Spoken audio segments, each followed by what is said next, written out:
जी नमस्ते, मैं हूँ राकेश। स्वागत है आपका हमारे यूट्यूब चैनल एजुकेशन फायर पे। सीटेट जुलाई 2025 एग्ज़ाम को ध्यान में रखते हुए हम एसएसटी का प्रिपरेशन कर रहे हैं। आज हम करेंगे भूगोल का क्लास 6 का चैप्टर नंबर 7 करेंगे। इससे पहले चैप्टर नंबर 6 तक हम पढ़ चुके हैं। ठीक है, तो जिन लोगों ने इससे पहले वाले क्लास नहीं देखा है, वीडियो के डिस्क्रिप्शन बॉक्स में आपको प्लेलिस्ट का लिंक मिलेगा, आप जा करके वहाँ पर देख सकते हैं। आज हम करेंगे चैप्टर नंबर 7। जो भी इस चैप्टर में से इम्पोर्टेंट क्वेश्चन बनेगा, जो भी क्वेश्चन एग्ज़ाम में पूछे गए हैं, उन सभी क्वेश्चन के ऊपर लेकर के हम डिस्कस करेंगे। चलिए शुरू हो जाइए, तैयार हो जाइए, करेंगे आज हम चैप्टर नंबर 7। अपने साथ कॉपी पेन लेकर के बैठना और मेरे साथ सॉल्व करना।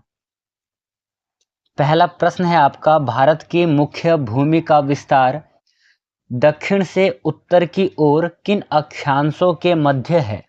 इंपॉर्टेंट क्वेश्चन है, यहाँ पर अक्षांश से पूछा गया है। और अक्षांश होता क्या है? अक्षांश होता है जैसे ये हमारा पृथ्वी है, ठीक है, ग्लोब है। ग्लोब पर जो इस प्रकार से लाइनें खींची जाती है, ठीक है, ये हो जाता है आपका अक्षांश रेखा। क्या हो जाता है? ये होता है अक्षांश। यहाँ पर प्रश्न में पूछा गया है कि भारत की मुख्य भूमि का विस्तार दक्षिण से उत्तर की ओर किन अक्षांशों के मध्य है?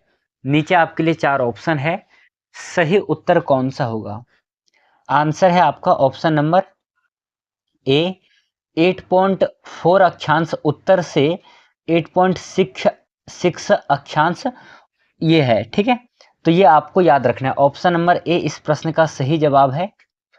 चलिए अगला प्रश्न सॉल्व करना है। अपने साथ अपना प्रश्न गिनते रहना कि आज के सेशन से आपने कितना प्रश्न सही किया है। सेकंड नंबर का क्वेश्चन है कि पश्चिम से लेकर के पूर्व तक भारत का विस्तार देशांतरों के बीच है। नीचे आपके लिए 4 ऑप्शन है, इस प्रश्न का सही जवाब क्या होगा?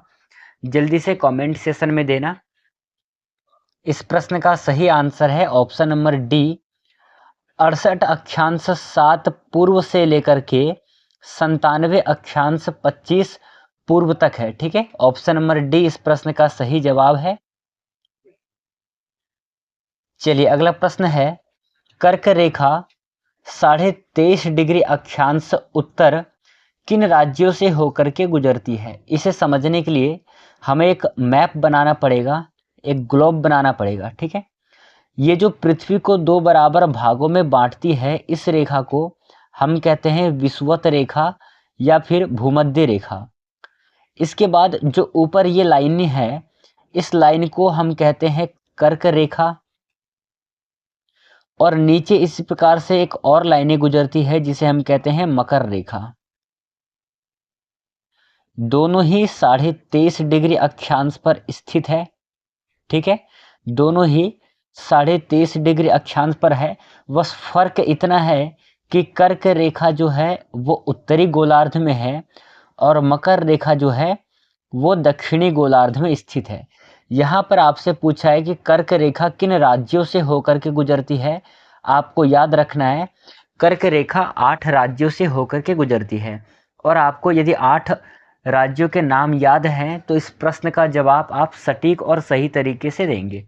चलिए नीचे फिलहाल में 4 ऑप्शन है, सही आंसर पर टिक करना है। आंसर है गुजरात, राजस्थान, त्रिपुरा और मिजोरम। चारों ही राज्यों से होकर के कर्क रेखा गुजरती है। ऑप्शन नंबर डी इस प्रश्न का सही जवाब होगा, उपरोक्त सभी। अपने कॉपी में नोट डाउन कर लेना। और अगला प्रश्न सॉल्व करना है आपको, भारत की स्थलीय सीमा कितने देशों के साथ जुड़ी है? ध्यान से पढ़ना है क्वेश्चन को। आपसे पूछा गया है स्थलीय सीमा कितने देशों के साथ जुड़ी हुई है? इस प्रश्न का सही जवाब है ऑप्शन नंबर डी, 7 देशों के साथ जुड़ी हुई है। अब ये 7 देश कौन कौन से हैं, ये आपके लिए मैं होमवर्क के रूप में कार्य देता हूँ। इसका जवाब आप लोग हमें कमेंट बॉक्स में देंगे कि भारत की 7 स्थलीय सीमा जो अन्य देशों के साथ जुड़ी है, भारत की स्थलीय सीमा जो कि 7 देशों के साथ जुड़ी हुई है, वो 7 देश कौन कौन से हैं? अगला प्रश्न है आपका 5वें नंबर का कि भारत की सबसे लंबी स्थलीय सीमा किस देश के साथ बनती है? अभी हमने इससे पहले वाले क्वेश्चन को जब सॉल्व किया, हमने बात किया था कि भारत की जो स्थलीय सीमा है 7 देशों के साथ लगती है, 7 देशों के साथ बनती है।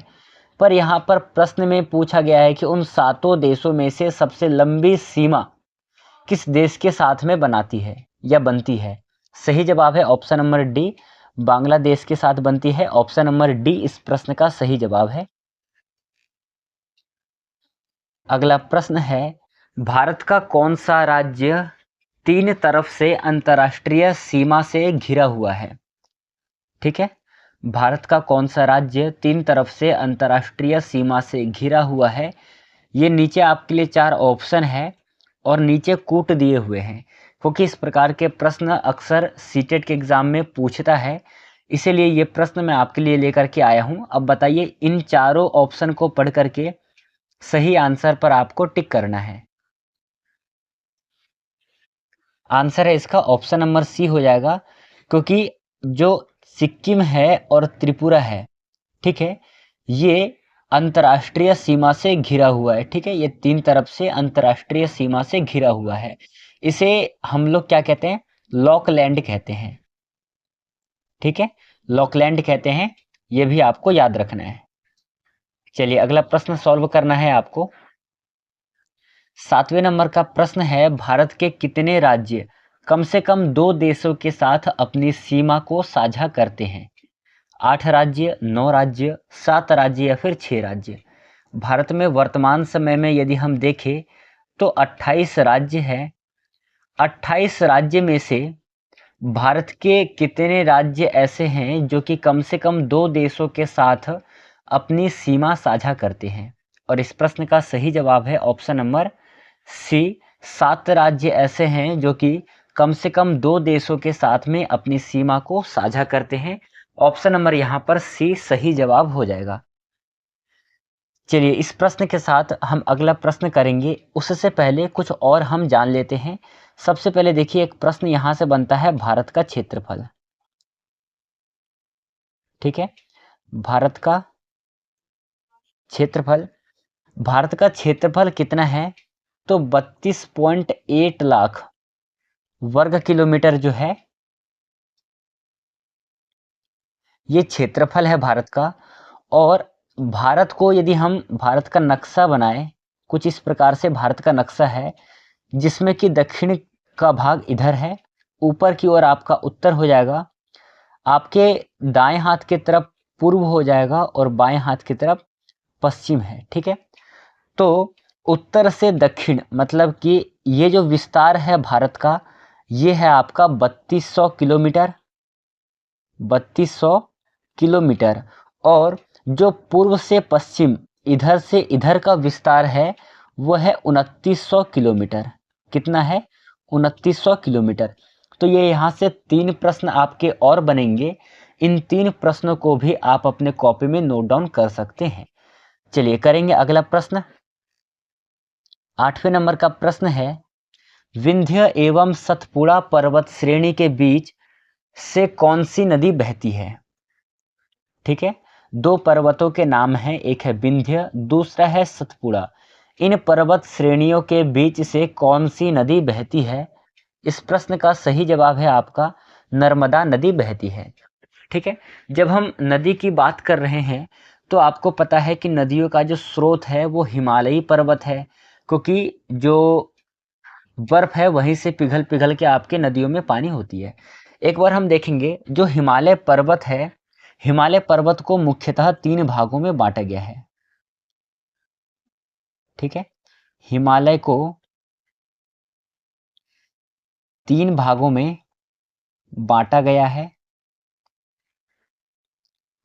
3 भाग कौन कौन से हैं? तो आपको अपने कॉपी में नोट डाउन करना है। एक है बृहत हिमालय, दूसरा है हिमाचल और तीसरा है शिवालिक। ये तीनों जो है हिमालय के ही भाग हैं।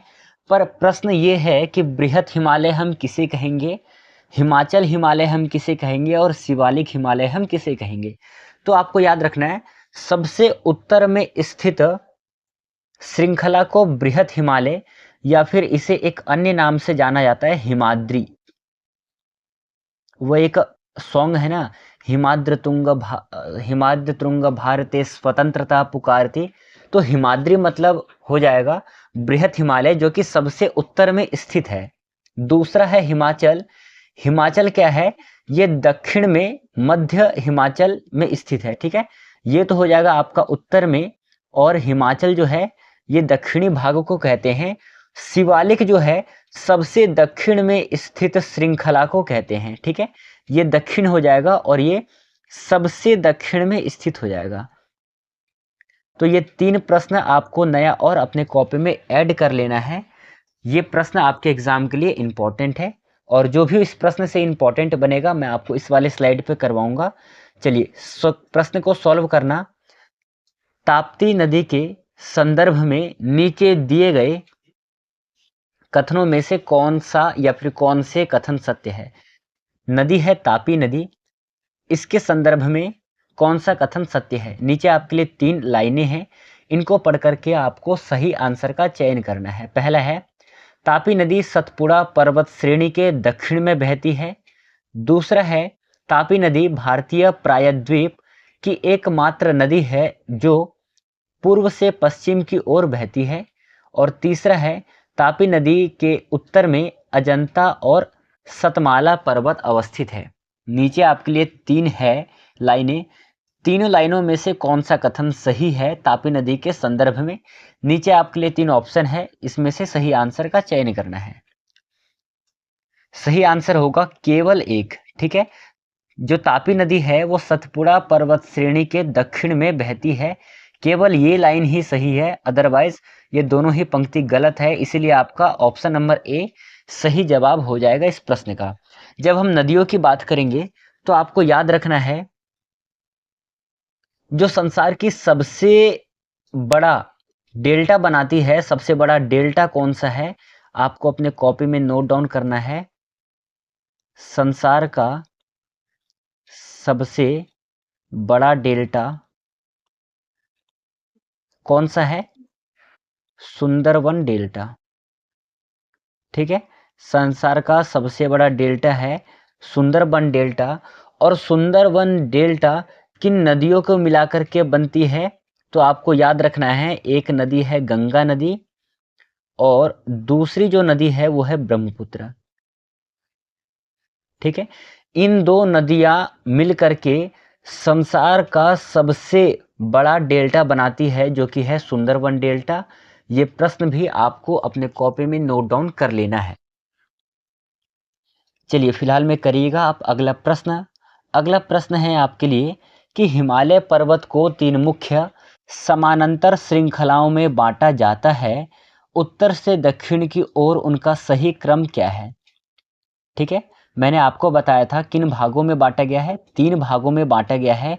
3 भाग कौन कौन से थे, तो आपको याद रखना है, 3 भाग है बृहत हिमालय, मध्य हिमालय और दूसरा है शिवालिक। मध्य हिमालय जिसे कि आप लोग हिमाचल के नाम से जानते हैं। ठीक है, मध्य हिमालय को किस नाम से जाना जाता है, मध्य हिमालय को हिमाचल के नाम से जाना जाता है। और ऐसे ही जो बृहत हिमालय है इसको एक अन्य नाम से जाना जाता है, कौन सा नाम है, हिमाद्री के नाम से जाना जाता है। तो इस प्रश्न का आपका ऑप्शन नंबर डी सही जवाब हो जाएगा। चलिए अगला प्रश्न है आपका, नीचे दिए गए नदियों के नाम को ध्यान से देखिए। ठीक है, ये 4 नदियों के नाम है, उपरोक्त में से कौन सी नदियां डेल्टा बनाती है। ये प्रश्न आपके एग्जाम के लिए इंपॉर्टेंट है। बताइएगा इन चारों ही नदियों में से कौन सी नदियां डेल्टा बनाती है। ABCD करके 4 ऑप्शन है, सही आंसर क्या होगा इस प्रश्न का। उत्तर है इसका ऑप्शन नंबर डी, चारों ही नदियां जो है डेल्टा बनाती है। ऑप्शन नंबर डी इस प्रश्न का सही जवाब है। अगला प्रश्न है, सुंदरबन डेल्टा के संदर्भ में नीचे दिए गए कथन में से कौन सा या फिर कौन से कथन सत्य हैं। पहला है, यह विश्व का सबसे बड़ा डेल्टा है, अभी मैंने आपको पढ़ाया है, तो ये वाला बिल्कुल सही है। इस डेल्टा की आकृति त्रिभुजाकार है। क्या ये दूसरा पंक्ति सही है? तो हाँ, बिल्कुल सही है, इसलिए ऑप्शन नंबर सी सही हो जाएगा। 1 और 2 दोनों ही सुंदरबन डेल्टा कथन के विषय में सही है। मैंने आपको बताया था जो सुंदरबन डेल्टा है, गंगा तथा ब्रह्मपुत्र, इन दो नदियों को मिलाकर के विश्व का सबसे बड़ा डेल्टा बनता है सुंदरबन डेल्टा। और ये डेल्टा की आकृति कैसी है? त्रिभुजाकार है। ऑप्शन नंबर यहाँ पर सी इस प्रश्न का सही आंसर हो जाएगा। चलिए आज का अगला और अंतिम प्रश्न है। इस प्रश्न के साथ हम कक्षा का समापन करेंगे और क्लास 6 का चैप्टर नंबर 7 जो है हमारा कंप्लीट हो जाएगा। तो जिन लोगों ने अभी तक चैनल को सब्सक्राइब नहीं किया है, एक बार चैनल को सब्सक्राइब कर लेना, लाइक करना और बेल आइकन को प्रेस कर लेना, ताकि क्लास से रिलेटेड जो भी इन्फॉर्मेशन हो, सूचना है, उसका नोटिफिकेशन सबसे पहले आपको मिले।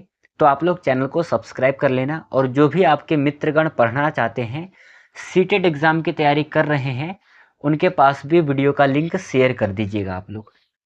चलिए अगला प्रश्न है, भारत का कौन सा द्वीप प्रवाल द्वीप है?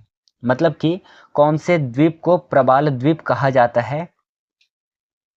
बताइएगा क्या होगा सही आंसर। इस प्रश्न का सही आंसर है आपका ऑप्शन नंबर ए, लक्षद्वीप। ठीक है, लक्षद्वीप को प्रवाल द्वीप के नाम से जाना जाता है। एक प्रश्न जो कि मैंने आपके लिए छोड़ दिया था, वो प्रश्न था कि भारत की स्थलीय सीमा जो है 7 देशों से गुजरती है। ठीक है, क्या था? स्थलीय सीमा 7 देश। अब वो 7 देश कौन कौन से हैं, मैंने आपको कहा था कमेंट बॉक्स में जवाब देने के लिए, तो मैं आपको यहाँ पर बता रहा हूँ, आपको नाम याद करना है। पहला है पाकिस्तान, दूसरा है चीन, तीसरा है नेपाल, चौथा है भूटान, पांचवा है म्यांमार, छठा है बांग्लादेश और अंतिम वाला देश कौन सा है? अंतिम वाला है श्रीलंका। तो प्यारे साथियों, ये वो 7 देश है जो भारत की स्थलीय सीमा इन 7 राज्यों से होकर के गुजरती है या फिर बनती है। तो ये 7 देश के नाम आपको याद रखना है। यहाँ से भी वो दे देगा आपको 5 या 4 ऑप्शन में, अब बोलेगा नीचे कौन सा देश जो है स्थलीय सीमा से नहीं लगती है। तो इस प्रकार के भी प्रश्न यहाँ से बनेंगे, इसलिए आपको सातों ही देश के नाम आपको याद रखना है। चलिए इसी के साथ हमारा आज का जो सेशन है वो समाप्त होता है। कल हमारा क्लास 6 का अंतिम चैप्टर होने वाला है, चैप्टर है क्लास 8। तो सभी से नम्र निवेदन है कि कल आप क्लास 6 का चैप्टर नंबर 1 पढ़ करके आएंगे। ठीक है, पढ़ करके आएंगे, क्योंकि कल हमारा क्लास 6 का जो NCERT है ज्योग्राफी का वो समाप्त हो जाएगा। फिर हम करेंगे क्लास 7 का भूगोल, क्योंकि जो है हम चैप्टर बाय चैप्टर डिस्कस कर रहे हैं जो भी इंपॉर्टेंट क्वेश्चन है। तो ये क्लास आपके लिए इंपॉर्टेंट है। एक बार फिर से जिन्होंने चैनल को सब्सक्राइब नहीं किया है, सब्सक्राइब कर लेना और लाइक कर देना। चलिए मिलेंगे कल के सेशन में। कल हमारा होगा अंतिम चैप्टर, चैप्टर नंबर 8। तो सभी लोग पढ़ करके आएंगे। धन्यवाद, जय हिंद मित्रों, मिलेंगे कल के सेशन में।